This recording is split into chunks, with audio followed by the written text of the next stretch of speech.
Climate change and variability is a major challenge facing smallholder farmers, and adaptation is now a priority in many countries of sub-Saharan Africa.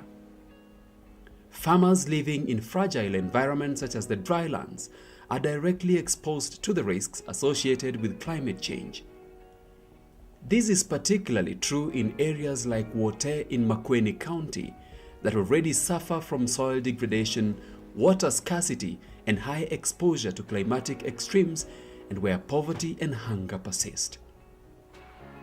In 2012, the CGIA Research Program on Climate Change, Agriculture and Food Security, CCAFS, conducted a survey in Wote, southeastern Kenya, that found that only 2% of the households are food secure 12 months in a year.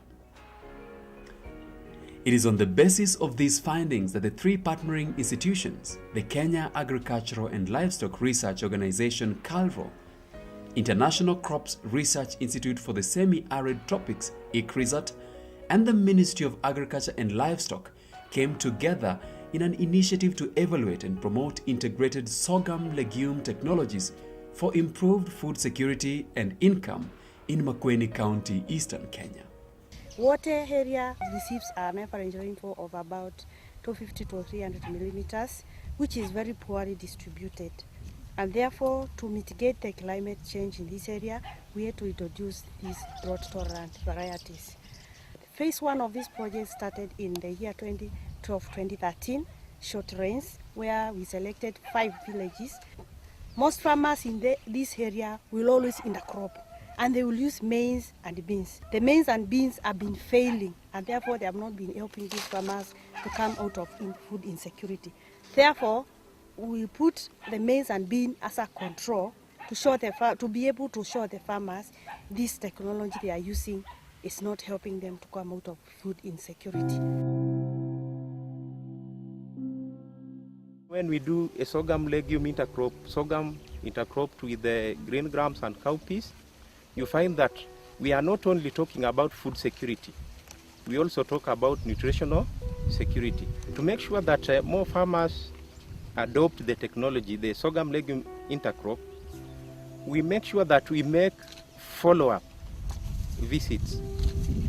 After planting with the farmers, after giving them the seed, we make sure that we do all those agronomic practices with the farmers.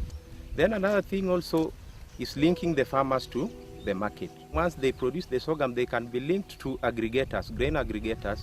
So farmers are assured that when they harvest their grain, at least there is market. Sorghum is the only way. The message is, if we can start reducing the acreages of maize and bringing in, or we increase the acreage of sorghum, we have to change our eating habits if we are to survive.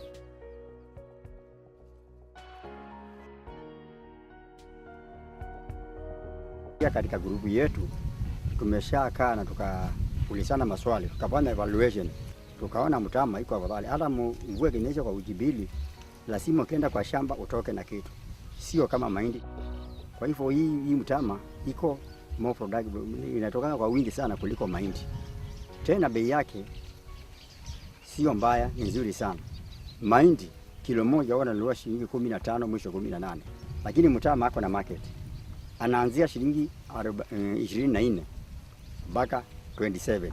Na saa zingine kama iko kidogo sana, sio mingi, inaweza kuwa ni shilingi 30 per kilo.